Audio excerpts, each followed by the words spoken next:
हर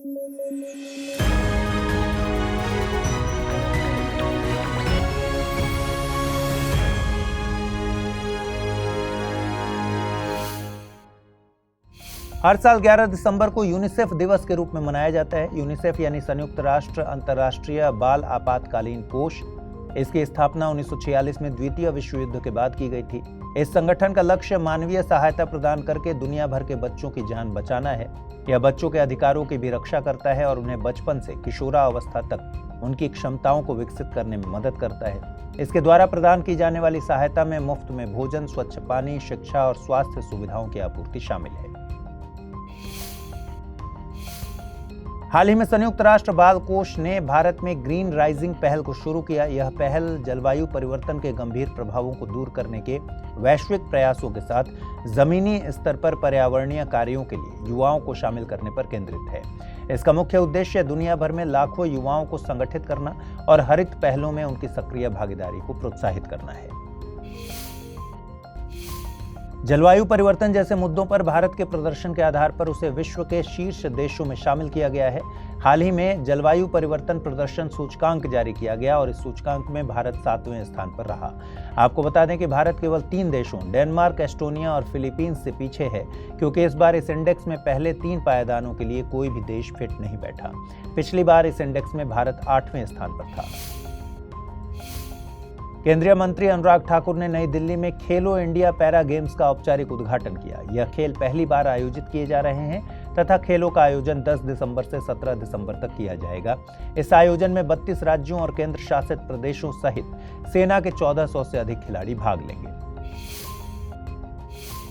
हाल ही में फ्रांस के सेर्गी में तमिल कवि और दार्शनिक तिरुवल्लुवर की प्रतिमा का अनावरण किया गया। तिरुवल्लुवर एक प्राचीन तमिल संत थे। उन्हें वल्लुवर नाम से भी जाना जाता था। वे विश्व भर में कवि और दार्शनिक के रूप में प्रसिद्ध हुए। उन्होंने तिरुकुरल नामक एक पुस्तक लिखी जिसे कुरल भी कहा जाता है। इसमें 133 अध्याय और 1330 छंद हैं। आरबीआई के द्वारा जारी किए गए विकास और मुद्रास्फीति के पूर्वानुमान अर्थव्यवस्था पर गोल्डीलॉक्स प्रभाव के संकेत देते हैं। गोल्डीलॉक्स अर्थव्यवस्था में ऐसी स्थिति का वर्णन करता है जहां अर्थव्यवस्था बहुत अधिक विस्तार या संकुचन नहीं दिखा रही होती, अर्थात यह अर्थव्यवस्था में स्थिर आर्थिक विकास को बताता है। दुबई में चल रहे COP28 में ग्लोबल रिवर सिटीज अलायंस को लॉन्च किया गया, यानी GRCA को लॉन्च किया गया। इस पहल को भारत के नेतृत्व में राष्ट्रीय स्वच्छ गंगा मिशन के द्वारा वैश्विक स्तर पर शुरू किया गया है।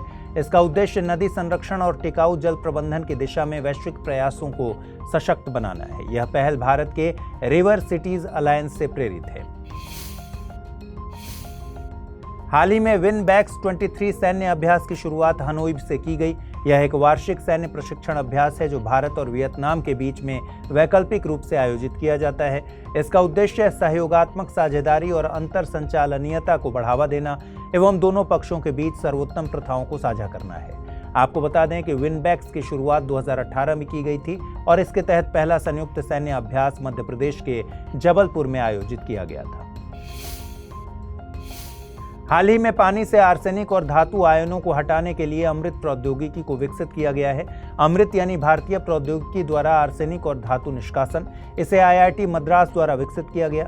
यह प्रौद्योगिकी nano scale iron oxy hydroxide का उपयोग करती है जो पानी से गुजरने पर आर्सेनिक को हटा देता है।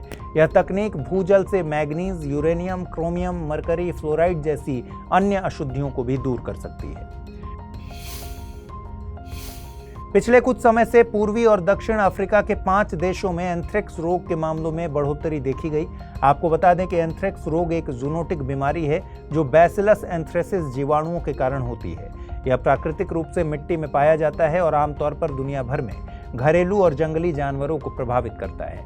इससे प्रभावित मनुष्यों में फेफड़ों और श्वसन से संबंधित गंभीर समस्याएं पैदा होती हैं। इससे संबंधित कई मामले भारत के दक्षिणी राज्यों में भी देखे गए हैं।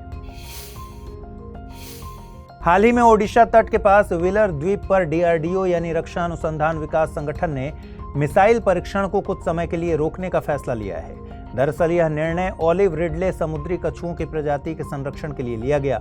आपको बता दें कि अब्दुल कलाम द्वीप, जिससे पहले व्हीलर द्वीप के नाम से जाना जाता था, बंगाल की खाड़ी में स्थित यह द्वीप 2 किलोमीटर लंबा है और इसका क्षेत्रफल 390 एकड़ के करीब है। इस द्वीप को मिसाइल एकीकृत परीक्षण रेंज के लिए भी जाना जाता है। अर्जेंटीना ने हाल ही में अपनी मुद्रा का अवमूल्यन किया है। अर्जेंटीना की सरकार ने अपनी करेंसी पेसो की वैल्यू डॉलर के मुकाबले 50% घटाने का निर्णय लिया। इसके साथ ही कई सब्सिडी घटाने का भी फैसला किया गया है। दरअसल इस समय अर्जेंटीना करीब 143% वार्षिक मुद्रास्फीति का सामना कर रहा है और इसी को कम करने के लिए यह निर्णय लिया गया है। आपको बता दें कि जब कोई सरकार जानबूझकर अपनी मुद्रा को विदेशी मुद्रा के मुकाबले कम करती है तो इस प्रक्रिया को मुद्रा का अवमूल्यन कहा जाता है। हाल ही में ईरान ने अपनी वायु रक्षा क्षमताओं को बढ़ाते हुए कर्रार कॉम्बैट ड्रोन का अनावरण किया। यह हवा से हवा में मार करने वाली उन्नत मिसाइलों से लैस होगा। इस ड्रोन की ऑपरेशनल रेंज लगभग 1000 किलोमीटर है। कर्रार अपनी तेज रफ्तार के साथ साथ लक्षित बमबारी क्षमताओं के लिए जाना जाता है। बीते दिनों अभिनेता कबीर बेदी को order of merit of the Italian Republic से सम्मानित किया गया। यह इटली का सर्वोच्च सम्मान है। आपको बता दें इसकी शुरुआत 1951 में इटली के दूसरे राष्ट्रपति लुइगी द्वारा की गई थी। यह सम्मान कला, साहित्य, विज्ञान, अर्थव्यवस्था, सार्वजनिक सेवा जैसे विभिन्न क्षेत्रों में प्रदान किया जाता है। इसकी 5 श्रेणी हैं: night, grand cross, grand officer, commander officer और नाइट। प्राप्तकर्ताओं को उनके योगदान की डिग्री के आधार पर इस सम्मान से सम्मानित किया जाता है। हाल ही में स्टोनहेंज सड़क और सुरंग निर्माण जैसी गतिविधियों के विरोध के चलते चर्चा में रहा। स्टोनहेंज दक्षिणी इंग्लैंड में सैलिसबरी मैदान पर स्थित एक विशाल पत्थर का गोलाकार स्मारक है। पुरातत्वविदों के अनुसार स्टोनहेंज की चट्टानों का इतिहास 5000 साल से भी अधिक पुराना है। इसे 1986 में यूनेस्को विश्व धरोहर स्थल घोषित किया गया था। IUCN यानी international union for conservation of nature द्वारा साइगा मृग प्रजाति को निकट संकटग्रस्त जीवों की श्रेणी में डाल दिया गया है। यह एक शाकाहारी जीव है जो मध्य एशिया के खुले शुष्क मैदानी घास के मैदानों और अर्ध शुष्क रेगिस्तानों में निवास करता है। वर्तमान में साइगा मृग की आबादी रूस, कजाकिस्तान और मंगोलिया में पाई जाती है। इस मृग को विशेष बनाती है इसकी नाक, जिसकी आंतरिक संरचना एक फिल्टर की तरह काम करती है, जो गर्मियों में रेत को और सर्दियों में ठंडी हवा को फेफड़ों तक जाने से रोकती है। बीते दिनों से एसेक्विबो क्षेत्र को लेकर वेनेजुएला और गुयाना के बीच तनाव बढ़ता जा रहा है। आपको बता दें कि दोनों देशों के बीच एसेक्विबो क्षेत्र को लेकर विवाद काफी पुराना है। इसके पीछे कारण यहां बड़े पैमाने पर तेल और गैस की खोज को माना जाता है। फिलहाल यह क्षेत्र गुयाना द्वारा नियंत्रित है, लेकिन हाल ही में वेनेजुएला सरकार द्वारा इस क्षेत्र से तेल निकालने के लिए लाइसेंस जारी किए गए, जिसने इस क्षेत्र में तनाव को बढ़ा दिया। प्रतिवर्ष 14 दिसंबर को राष्ट्रीय ऊर्जा संरक्षण दिवस के रूप में मनाया जाता है। राष्ट्रीय ऊर्जा संरक्षण दिवस को मनाने के पीछे उद्देश्य ऊर्जा संरक्षण के महत्व का प्रसार और ऊर्जा दक्षता तथा संरक्षण में देश की उपलब्धियों का प्रदर्शन करना है। इस मौके पर ऊर्जा संरक्षण पुरस्कार दिए जाते हैं। इसे भारत सरकार के विद्युत मंत्रालय के तहत ऊर्जा दक्षता ब्यूरो द्वारा आयोजित किया जाता है। कृत्रिम बुद्धिमत्ता यानी आर्टिफिशियल इंटेलिजेंस के वैश्विक सम्मेलन पर नई दिल्ली घोषणा को अपनाया गया। दरअसल आर्टिफिशियल इंटेलिजेंस पर वैश्विक भागीदारी शिखर सम्मेलन नई दिल्ली में आयोजित किया गया था। सम्मेलन में शामिल सभी 29 सदस्य देशों ने सर्वसम्मति से इसे स्वीकार किया। आपको बता दें कि इस घोषणा पत्र में स्वास्थ्य सेवा और कृषि में कृत्रिम बुद्धिमत्ता के अनुप्रयोगों में सहयोग विकसित करने पर सहमति बनी। इसके साथ ही विकासशील देशों की आवश्यकताओं के अनुरूप कृत्रिम बुद्धिमत्ता के विकास पर भी सहमति बनी। विश्व स्वास्थ्य संगठन यानी WHO ने सड़क सुरक्षा पर नई वैश्विक स्थिति रिपोर्ट जारी की। इस रिपोर्ट के अनुसार सड़क यातायात से होने वाली मौतों की वार्षिक संख्या में 5% की कमी देखी गई। वहीं इसके विपरीत भारत में मौतों में 15% का इजाफा हुआ है। हालिया रिपोर्ट के अनुसार 5 से 29 वर्ष की आयु के बच्चे और युवा सबसे अधिक सड़क दुर्घटनाओं के शिकार हुए। हाल ही में प्रोफेसर सविता लाडेज को न्यूहोम पुरस्कार से सम्मानित किया गया। यह रॉयल सोसाइटी ऑफ केमिस्ट्री की ओर से प्रदान किए जाने वाला एक द्विवार्षिक पुरस्कार है जो रसायन विज्ञान के क्षेत्र में शिक्षकों को दिया जाता है। आपको बता दें कि यह पुरस्कार ऑस्ट्रेलिया में जन्मे रसायन वैज्ञानिक रोनाल्ड न्यूहोम के सम्मान में दिया जाता है। इसकी शुरुआत 1973 में हुई थी। संयुक्त राष्ट्र एजेंसी और 6 नए देश इनैक्ट साझेदारी में शामिल हुए हैं। इनैक्ट साझेदारी का अर्थ है enhancing nature based solution for in accelerated climate transformation. इसे कॉन्फ्रेंस ऑफ पार्टीज 27वें सत्र में लॉन्च किया गया था COP27 में। इसे जर्मनी, मिस्र और अंतर्राष्ट्रीय प्रकृति संरक्षण संघ यानी IUCN के सहयोग से शुरू किया गया था। IUCN इस साझेदारी के कार्यान्वयन का नेतृत्व करता है। हाल ही में लिविंग क्वालिटी इंडेक्स 2023 को जारी किया गया। मर्सर द्वारा जारी किए गए इस इंडेक्स में भारतीय शहर हैदराबाद, पुणे और बेंगलुरु को क्रमशः 153वां, 154वें और 156वें स्थान पर रखा गया है। इस इंडेक्स के अनुसार वैश्विक स्तर पर वियना ऑस्ट्रिया, ज्यूरिख स्विट्जरलैंड और वैंकूवर कनाडा को शीर्ष 3 स्थान पर रखा गया है। यह सूचकांक विदेश में काम करने वाले कर्मचारियों के जीवन की गुणवत्ता का मूल्यांकन करता है, जो जलवायु, स्कूल और शिक्षा, बीमारी और स्वच्छता मानकों, हिंसा और अपराध जैसे विभिन्न कारकों पर आधारित है। सेना हटाने की मांग के बाद मालदीव ने जल सर्वेक्षण पर भारत के साथ समझौता खत्म करने की बात कही है। दरअसल इंडिया आउट कैंपेन से लोकप्रिय हुए राष्ट्रपति मोहम्मद मुइज़ू ने हाइड्रोग्राफिक सर्वेक्षण समझौते से पीछे हटने का निर्णय लिया है। इस समझौते के तहत भारत को मालदीव के क्षेत्रीय जल का हाइड्रोग्राफिक सर्वेक्षण करने, चट्टानों, लैगून, समुद्र तट, समुद्री धाराओं और ज्वार के स्तर का अध्ययन और चार्ट बनाने की अनुमति प्रदान की थी।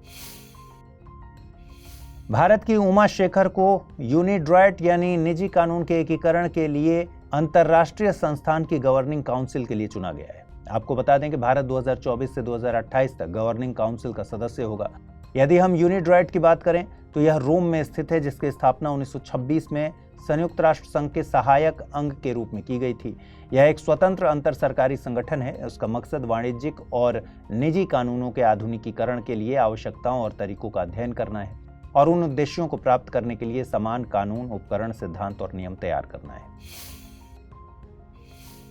कुछ समय से अराजक पूंजीवाद शब्द काफी चर्चा में है। इसकी वजह है जेवियर माइली, जो खुद को अराजक पूंजीवादी कहते हैं। उन्होंने हाल ही में अर्जेंटीना के राष्ट्रपति बनने की दौड़ में जीत हासिल की।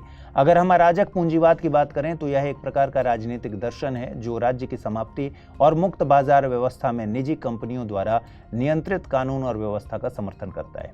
इस शब्द को सर्वप्रथम मर्रे रोथबर्ड ने प्रस्तुत किया था।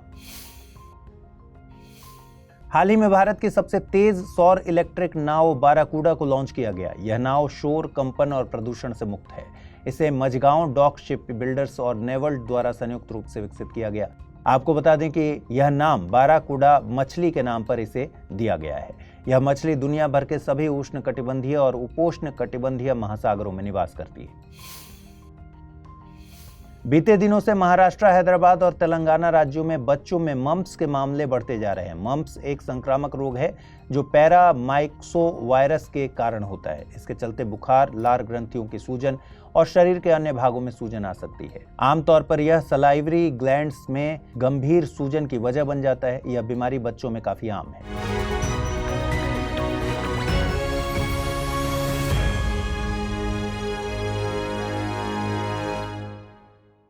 हिंदी में यूपीएससी की तैयारी से संबंधित प्रोग्राम्स को देखने के लिए सब्सक्राइब करें स्टडी IQ IAS हिंदी।